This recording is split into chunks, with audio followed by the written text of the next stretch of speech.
Assalamualaikum warahmatullahi wabarakatuh. Perkenalkan, nama saya Dedi Kristianto dengan NIM 2032200088. Saya berasal dari program studi Manajemen Pendidikan Islam Fakultas Tarbiyah dan Keguruan Universitas Islam Negeri Sultan Toha Syaifuddin Jambi. Baiklah, di sini tujuan membuat video adalah untuk memenuhi tugas ujian akhir semester dari mata kuliah Sistem Mutu Pendidikan dengan materi bagaimana cara membangun lembaga pendidikan Islam yang bermutu. Dengan dosen pengampu saya adalah Bapak Dr. Fridianto MPDI. Baiklah, ada beberapa poin yang perlu kita bahas dan yang akan kita bahas pada kesempatan kali ini.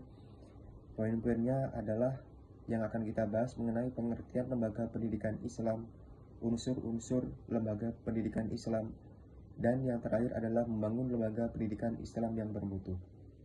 Selanjutnya di poin yang pertama, di sini kita akan bersama-sama membahas tentang lembaga pendidikan Islam, yang mana lembaga pendidikan Islam ini adalah institusi yang mengajarkan ilmu-ilmu pengetahuan dan nilai-nilai Islam kepada peserta didik. Lembaga ini bertujuan untuk membentuk karakter, akhlak, dan pemahaman agama yang baik. Adapun di sini beberapa ciri-ciri dan jenis lembaga pendidikan Islam. Yang pertama, ciri-ciri dari lembaga pendidikan Islam sendiri yaitu yang pertama, kurikulumnya berbasis Islam, yang mana materi ajar mencakup pendidikan agama seperti Al-Quran, hadis, fikih, dan akhlak, serta ilmu pengetahuan Islam lainnya. Selanjutnya ada pengajaran nilai-nilai akhlak, yang mana hal ini berfokus pada pembentukan karakter dan perilaku yang sesuai dengan ajaran Islam. Selanjutnya ada lingkungan Islam, yang mana suasana belajar yang mendukung praktik ibadah nilai-nilai Islam. Dan di sini kita akan membahas jenis-jenis lembaga pendidikan agama Islam. Adapun ada beberapa macam di sini yang lembaga menaungi pendidikan Islam. Yang pertama adalah madrasah, yang mana madrasah ini adalah sekolah yang mengajarkan pendidikan Islam dan pendidikan umum. Selanjutnya ada pesantren, yang mana pesantren ini merupakan lembaga pendidikan yang lebih menekankan pada pendidikan agama dan pembinaan secara khusus mengenai pembinaan karakter, pembinaan akhlak sendiri, dan pembinaan khusus agama Islam yang seringkali tinggal di asrama. Selanjutnya ada sekolah Islam, yang mana sekolah ini adalah sekolah formal yang mengintegrasikan kurikulum umum dengan pendidikan agama. Yang terakhir yaitu Universitas Ilham, yang mana institusi ini pendidikan tinggi yang menawarkan berbagai disiplin ilmu dengan pendekatan-pendekatan Islam. Tujuan hal ini adalah mendidik generasi yang memahami dan mengamalkan ajaran Islam dan mengembangkan ajaran Islam dan mengembangkan potensi akademik dan spiritual oleh peserta didik dan membentuk masyarakat yang berakhlak mulia dan berpengetahuan. Dengan demikian, lembaga pendidikan Islam berperan penting dalam pengembangan individu dan masyarakat sesuai dengan ajaran-ajaran agama Islam. Adapun pembahasan yang kedua, di sini saya akan membahas tentang unsur-unsur lembaga pendidikan Islam, yang mana unsur-unsur ini dapat dibagi menjadi beberapa kategori penting yang mendukung tujuan dan fungsi lembaga tersebut. Unsur-unsur tersebut adalah yang pertama kurikulum.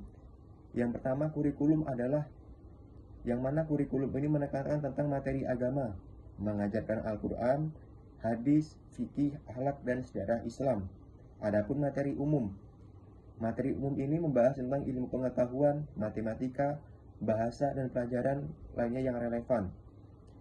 Yang kedua, unsur dari pendidikan agama Islam adalah pengajar, yang mana pengajar ini dikhususkan guru agama yang menguasai ilmu-ilmu agama dan mampu mengajarkan nilai-nilai Islam. Dan pengajar umum, yang mana pengajar umum ini memiliki kualifikasi dalam bidang akademis yang diajarkan, baik itu ilmu umum. Dan unsur-unsur selanjutnya adalah sarana dan prasarana, fasilitas. Adapun fasilitas yang ada di lembaga pendidikan Islam ini mencakupi ruang kelas, perpustakaan, masjid, dan laboratorium, seperti umumnya pada sekolah-sekolah umumnya, dan sumber belajar, yang mana sumber belajar ini adalah buku, alat peraga, dan media pembelajaran lainnya. Dan unsur-unsur selanjutnya adalah peserta didik, yang mana peserta didik ini adalah wajib di semua lembaga pendidikan, yang mana individu yang belajar mengikuti proses pendidikan di lembaga tersebut. Untuk pembentukan karakter ini, peserta didik diharapkan memiliki sifat-sifat yang baik dan berakhlak mulia sesuai dengan ajaran-ajaran agama Islam. Dan unsur-unsur selanjutnya yang kelima adalah lingkungan, yang mana lingkungan ini memiliki atmosfer Islami, yang mana suasana yang mendukung praktik ibadah dan pembelajaran agama, dan komunitas kerjasama antara lembaga pendidikan dengan orang tua, masyarakat, dan lembaga lainnya. Unsur-unsur yang keenam adalah manajemen kepemimpinan, yang mana pengelolaan yang mampu mengatur dan memimpin lembaga dengan baik, agar tercapainya visi misi dan tujuan oleh lembaga tersebut. Dan pengelolaan sumber daya, yang mana manajemen keuangan dan sumber daya manusia dan fasilitas harus dikelola dengan baik. Dan unsur-unsur yang ketujuh adalah tujuan dan visi misi, yang mana misi pendidikan yaitu mengklarifikasikan tujuan jangka pendek dan jangka panjang lembaga, dan visi menggambarkan ideal tentang pendidikan yang diinginkan untuk peserta didik. Dengan unsur-unsur ini, lembaga pendidikan Islam berupaya untuk menciptakan lingkungan yang berpendidikan yang efektif dan mendidik. Selanjutnya di sini sama-sama kita akan membahas tentang cara dan bagaimana sih membangun lembaga pendidikan Islam yang bermutu. Untuk membangun pendidikan Islam yang bermutu memerlukan perencanaan dan pelaksanaan yang cermat. Berikut di sini saya akan menjelaskan ada beberapa langkah yang perlu diambil untuk membangun lembaga pendidikan Islam yang bermutu. Yang pertama yaitu menetapkan visi misi, yang mana visi misi ini menentukan visi yang jelas tentang tujuan lembaga agama Islam, dan membuat misi yang mencerminkan nilai-nilai Islam dan tujuan pendidikan untuk membentuk karakter peserta didik yang memiliki moral dan akhlak sesuai dengan tuntunan ajaran syariat, ajaran agama Islam. Yang kedua yaitu pengembangan kurikulum, yang mana pengembangan kurikulum ini mengintegrasikan pendidikan agama dengan ilmu pengetahuan dan mengkolaborasikannya sesuai kurikulum dan sesuai dengan kebutuhan peserta didik dan mengikuti perkembangan zaman supaya agar lebih relevan. Yang ketiga, memilih dan merekrut dan melatih pengajar, yaitu dengan cara memilih pengajar yang memiliki kualifikasi dan pemahaman agama yang kuat, dan menyediakan pelatihan berkala untuk pengembangan profesional.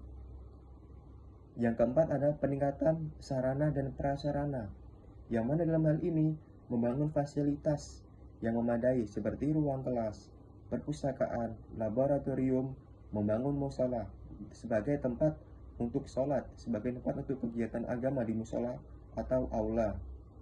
Dan yang kelima, membangun lingkungan yang islami. Yang membangun ini adalah dengan cara menciptakan suasana yang mendukung praktik ibadah dan akhlak mulia, yang mana dalam hal ini melibatkan semua elemen di dalam sebuah lembaga pendidikan, baik itu siswa, guru, ataupun yang lainnya dalam kegiatan keagamaan terutamanya dan kegiatan sosial. Dan yang keenam adalah keterlibatan komunitas. Dengan hal ini menjalin kerjasama dengan orang tua, tokoh agama, dan lembaga lain. Dengan mengadakan program yang melibatkan masyarakat dalam kegiatan pendidikan. Yang ketujuh yaitu dengan cara mengevaluasi dan peningkatan, yang mana dalam hal ini melakukan evaluasi dengan secara berkala terhadap proses belajar mengajar dan kinerja lembaga, dengan cara mengambil umpan balik dari siswa, orang tua, dan pengajar untuk hal-hal perbaikan. Selanjutnya yang ke-8 yaitu pengelolaan keuangan yang transparan, yang dalam hal ini dengan cara merencanakan anggaran yang jelas dan mengalokasikan sumber daya yang bijaksana dengan memastikan transparansi dalam pengelolaan dana untuk kebutuhan pendidikan. Yang ke-9 fokus pada pengembangan karakter. Nah, dalam hal ini para pendidik juga harus mengintegrasikan pendidikan akhlak dan mengutamakan pendidikan akhlak dalam setiap aspek pembelajaran sesuai dengan tujuan dan syariat ajaran agama Islam dengan cara mengadakan kegiatan yang membutuhkan dan menumbuhkan kepemimpinan dan tanggung jawab sosial supaya karakter-karakter Islami itu muncul dari setiap peserta didik yang ada. Dan yang terakhir adalah menginovasi dan adaptasi yang mana selalu terbuka terhadap perubahan dan inovasi dalam metode pengajaran dengan menggunakan teknologi untuk meningkatkan proses pembelajaran dan pengajaran. Dengan mengikuti langkah-langkah di atas, maka lembaga Islam dapat dibangun menjadi institusi yang berkualitas dan bermanfaat bagi masyarakat. Tak hanya itu, dengan mengikuti cara-cara tersebut, institusi dan lembaga Islam akan dapat bersaing dengan institusi lembaga lain atau yang umum lainnya agar dapat mengikuti perkembangan zaman agar lebih relevan. Sekian, saya Teddy Kristianto. Mohon maaf jika ada kata-kata yang salah. Saya mohon maaf yang sebesar-besarnya. Saya akhiri. Assalamualaikum warahmatullahi wabarakatuh.